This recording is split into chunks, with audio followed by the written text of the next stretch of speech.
कि जुम्मे की दूसरी अजान जो है ना वो खतीब के सामने खड़े होकर नहीं देनी चाहिए, बाहर दरवाजे पे देनी चाहिए। आला हजरत रहमतुल्लाह अलैह ना जबलपुर चले गए, सफर था वहाँ, आपके दो खुलफा थे, बाप बेटा, मौलाना अब्दुल सलाम भी खलीफा थे, मुफ्ती बुरहानुल हक उनके बेटे वो भी खलीफा थे। फाज़िल बरेलवी जब वहाँ पहुँचे ना, आलिम वो नहीं होता कि जो बात लच्छेदार तकरीर करके तो गुजर जाए। आलिम वो होता है जिसको बात करनी भी आती हो और जहन में उतारनी भी आती हो।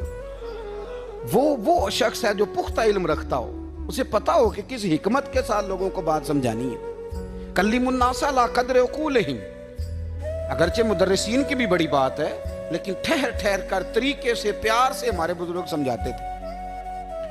आला हजरत से वहां किसी ने पूछा जी जुम्मे की दूसरी अजान कहां पढ़नी चाहिए, तो आला हजरत फरमाने लगे बाहर पढ़नी चाहिए। आपने वो फतवा दे दिया, वहां जनाब लड़ाई शुरू हो गई। वहां लोगों ने कह दिया जनाब हमारे यहाँ 40 साल से हो रही है, किसी ने कहा 35 साल से। आला हजरत फरमाने लगे दीन तजर्बे से नहीं आता, दीन इल्म से आता है। यानी 40 साल तजर्बा हो गया तो इसका मतलब है आप आलिम हो गए। दीन का ताल्लुक तजर्बे से, वो इल्म से है। वो बहस हो गई। आला हजरत ना अंग्रेज की अदालत नहीं जाते थे, फरमाते थे अदालत तो वो होती है जहां अदल होता है, आप उसको कचहरी कहते थे, अदालत कहते ही नहीं, तो कभी गए ही नहीं थे। उन्होंने मुकदमा करा दिया, आला हजरत पर्चा कटवा दिया जी, मौलाना ने फसाद करा दिया। अब वो जज मुसलमान था, उसने रीड कर लिया। वो जो नायब कासद नहीं, वो अदरी जिसको कहते हैं आवाजें देता है, फलां बिन फलां हाजिर हो, वो आला हजरत का मुरीद था।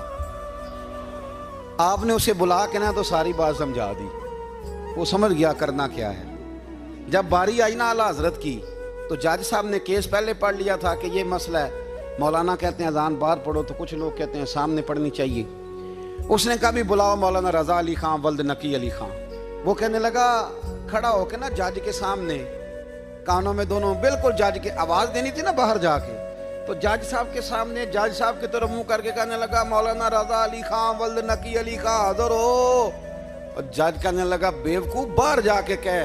कहने लगे यही तो मेरे पीर कहते हैं, यही तो वो फरमाते हैं कि खतीब तो आया बैठा जुमा पढ़ाने, वो तो आया हुआ है, बाहर जाके कह जो नहीं आए उन्हें भी पता चल जाए कि जुमा पढ़ना है, यही तो वो कहते हैं। वो जज कहने लगा मौलाना को आने की जरूरत नहीं, वो जो भी कह रहे हैं ठीक ही कह रहे हैं।